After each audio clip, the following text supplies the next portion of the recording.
இன்றைக்கி காலையில் எழுந்திரிச்சதும் good morning சொல்லிட்டு தேதி கிழிச்சு ராசி பலன் பார்த்தா இன்சொல்னு போட்டிருந்தது. எந்த சொல்லாக இருந்தாலும் என் அப்பன் முருகன் பார்த்துக்குவாருன்னு சொல்லிட்டு இன்றைக்கி செவ்வாய்க்கிழமை எல்லாரும் செவ்வாய் உரையில் விளக்கு போடுங்க.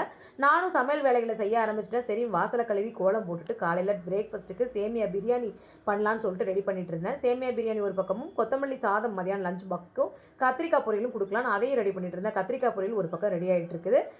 சேமியா பிரியாணிக்கு ஒரு பக்கம் ரெடி பண்ணிட்டு இருந்தேன். இங்கே கொத்தமல்லி சாதத்துக்கு கடாய் வச்சு கடலைப்பருப்பு, உளுத்தம்பருப்பு, வேர்க்கடலை, சீரகம், மிளகு, வரமிளகாய் வச்சு வறுத்து பொடி பண்ணி எடுத்து வச்சுக்கலாம். கொத்தமல்லி சாதத்துக்கு ஒரு கைப்பிடி கொத்தமல்லி, 4 பல்லு பூண்டு, ஒரு துண்டு இஞ்சி, சின்ன சைஸ் புளியும் போட்டு அதையும் அரைச்சி எடுத்து வச்சுக்கலாம். கடாயில் எண்ணெய் ஊற்றி கடுகு, வேர்க்கடலை, முந்திரி பருப்பு, கடலப்பருப்பு, உளுத்தம்பருப்பு, கருவேப்பிலை, அரைச்ச கொத்தமல்லி பேஸ்ட்டையும் போட்டு வடித்த சாப்பாடையும் போட்டு கிளறிட்டு வடித்த பொடியையும் வறுத்தரைச்ச பொடியும் போட்டு சாப்பாடை போட்டு கிளறி ரெடி பண்ணிட்டேன். இங்கே கொத்தமல்லி சாதம் ரெடி ஆகிடுச்சு. கல்பனாவுக்கு சேமியா பிரியாணியும் தயிர் அது கொடுத்தேன். சூப்பராக இருக்கும்.